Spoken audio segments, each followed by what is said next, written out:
की धरती है। आज यहाँ खड़े होते हुए, उनका नाम लेते हुए, उनकी याद करते हुए मन में ये बात आती है कि हम इन्हें महापुरुष क्यों कहलाते हैं। इनमें और साधारण जनता में क्या फर्क था?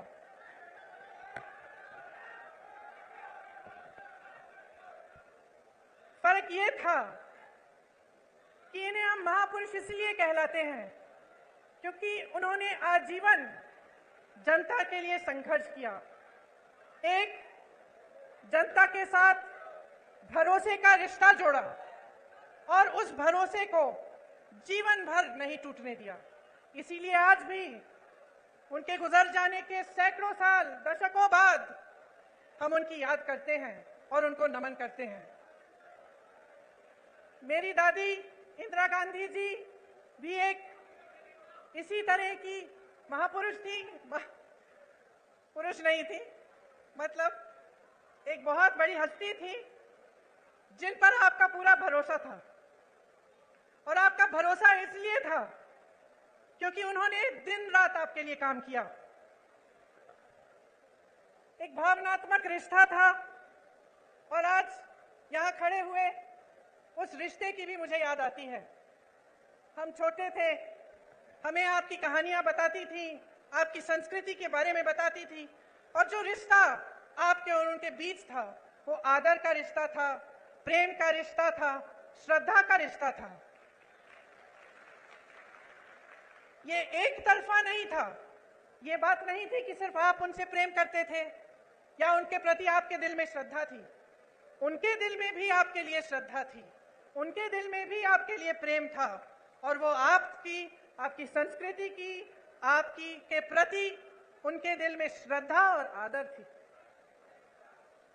तो ये जो रिश्ता होता है, जो नेता और जनता के बीच में होता है, एक बहुत अनोखा रिश्ता होता है।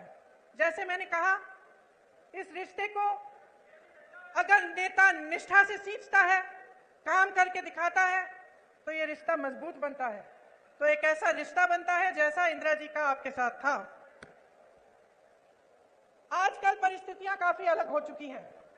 हमारी तरह बहुत नेता चुनाव के समय खास तौर से आपके सामने आकर बड़े बड़े भाषण देते हैं, आप सबकी बातें सुनते हैं।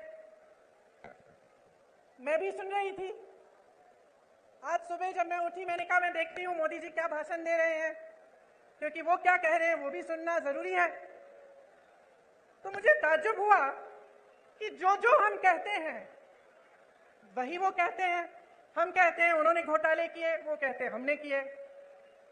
हम कहते हैं हमने विकास किया, वो कहते हैं उन्होंने किया। हम कहते हैं हमने रोजगार दिलाए, वो कहते हैं उन्होंने दिलाए।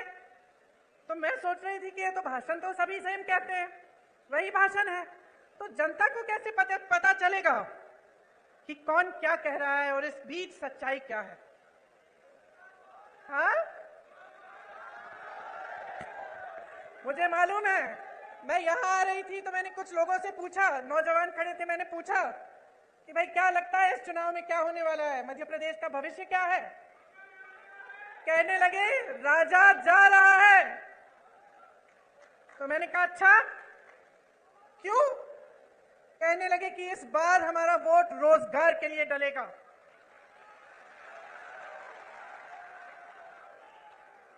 तो इसमें एक बात जो मैं इससे पहले कह रही थी वह स्पष्ट हो जाती है कि जब एक पार्टी का नेता आपके सामने कुछ कहता है, दूसरा वही चीज लगभग कह के जाता है, तो आपको पता कैसे चलता है कि कौन सच्चाई कह रहा है?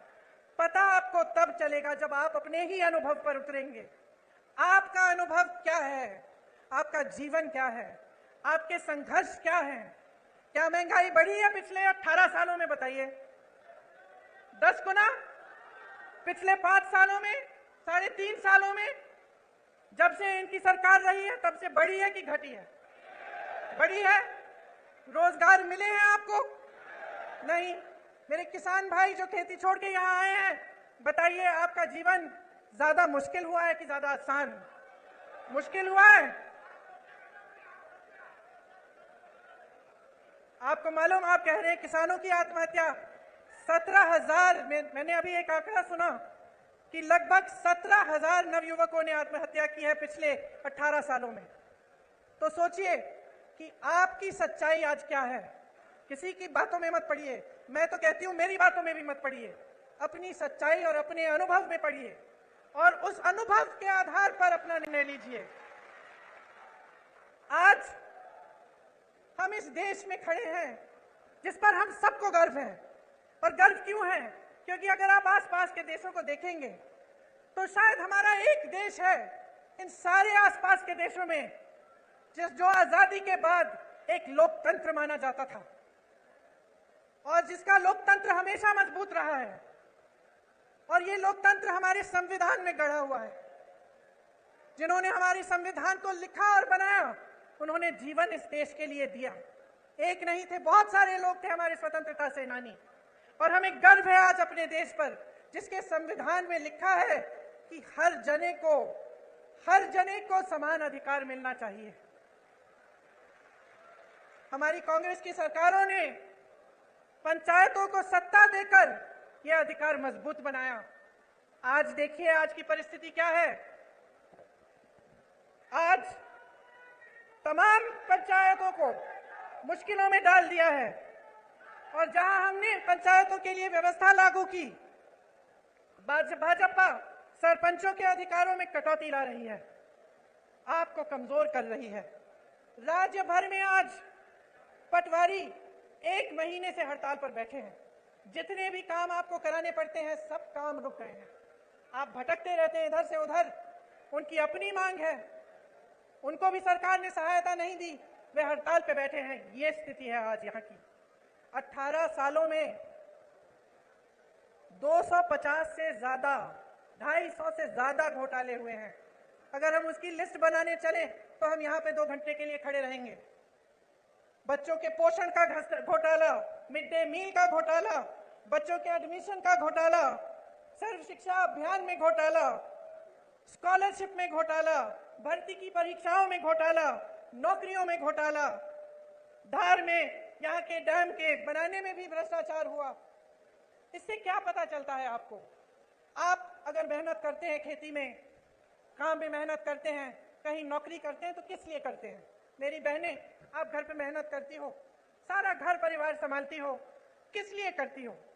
अपने बच्चों की परवरिश के लिए करती हो ना, अपने बच्चों के भविष्य को सुरक्षित करने के लिए।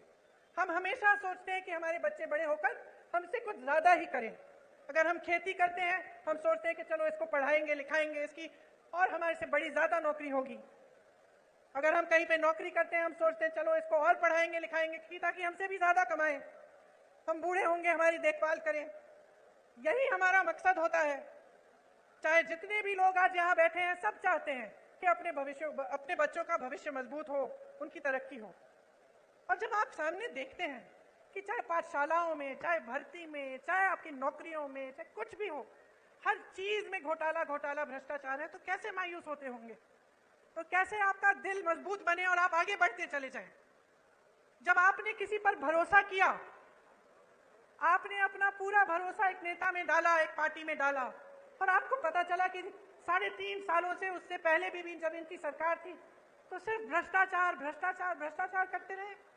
मैं जानती हूं कि आप में से कुछ लोग हैं जो सोचते हैं कि चलो खा रहा है, थोड़ा बहुत उसको खाने दो, हमारा काम तो करे, है कि नहीं? मैंने बहुत बार सुना है कि लोग कहते हैं चलो कोई बात नहीं, थोड़ा बहुत सब करते हैं, लेकिन कम से कम हमारा काम तो हो रहा है। मैंने बहुत बार कभी सुना है। लेकिन यहां तो परिस्थिति है कि खाए जा रहे हैं, आपका एक काम नहीं हो रहा है। आप अपने बच्चों को पाठशाला भी नहीं भेज सकते ये जानने के बिना कि वहां पे भी भ्रष्टाचार हुआ है। यहां व्यापम का घोटाला हुआ, 50 से अधिक लोगों की मौत हुई। इन्होंने जांच कराई। ये जो ईडी ये सबके घर भेज देते हैं एजेंसियों को, पता चला कि किसी ने इनके खिलाफ कुछ कह दिया, लिख दिया, एकदम ईडी पहुंच गई उनके घर। अरे यहां तक कि फिल्मों के अभिनेताओं के घर भी कल परसों ईडी पहुंच गई। यहां पे क्यों नहीं पहुंची? यहां जो इतने बड़े घोटाले हुए हैं, इनके अधिकारियों के घर में क्यों नहीं पहुंची? इनके नेताओं के घर में क्यों नहीं पहुंची? तो ये सवाल आपको पूछने हैं। जब मां नर्मदा के साथ घोटाला हो सकता है, भ्रष्टाचार हो सकता है, जब महाकाल की मूर्तियों के साथ सप्तऋषियों की जो मूर्तियां हैं, उन्हें स्थापित एक दिन किया, अगले दिन बह गई।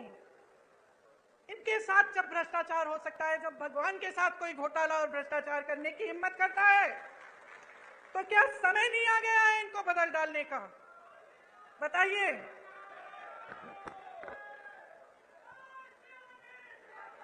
देखिए, देश की आंधी इस देश का नौजवान है। जाग जाओ मेरे भाइयों और बहनों, आपको बचाने के लिए कोई आंधी नहीं आ रही है, आप खुद को बचाइए। ये जो आपके साथ हो रहा है ये गलत है। जो रोज रोज आप जी रहे हैं, आप संघर्ष कर रहे हैं, ये गलत है। मेरे नौजवान भाइयों, आप फीस देते हैं ट्यूशन की? देते हैं कि नहीं? जब आपको भर्ती की परीक्षा भरनी पड़ती है, आप संघर्ष करते हैं कि नहीं? माता पिता आपके लिए खेती करते हैं, नौकरी करते हैं, संघर्ष करके आपके लिए पैसे इकट्ठे करते कि आपकी फीस भरेंगे कि नहीं? तो क्यों इनको आपने इतनी हिम्मत दे दी है कि जब आप परीक्षा देने जाते हैं तो बार बार उनकी भर्ती की परीक्षाओं में ये घोटाला करते हैं? मैंने उत्तर प्रदेश में देखा है, मैंने उत्तर प्रदेश में ऐसे नौजवान देखे हैं जिनके 10 साल गुजर गए हैं। एक परीक्षा दी, मार्क्स नहीं निकले, उसमें कुछ घोटाला हो गया। दूसरी परीक्षा दी, उसमें भी घोटाला हो गया, भर्ती की लिस्ट नहीं निकली। इंतजार करते रहे ये सोच के कि हमने पैसे खर्चे हैं, हमने मेहनत की है, एक ना एक दिन हो जाएगा। इंतजार करते रहे। जो बच्चा 22 साल का था, 21 साल का था, अब 30 साल का हो गया, अभी तक उसको नौकरी नहीं मिली।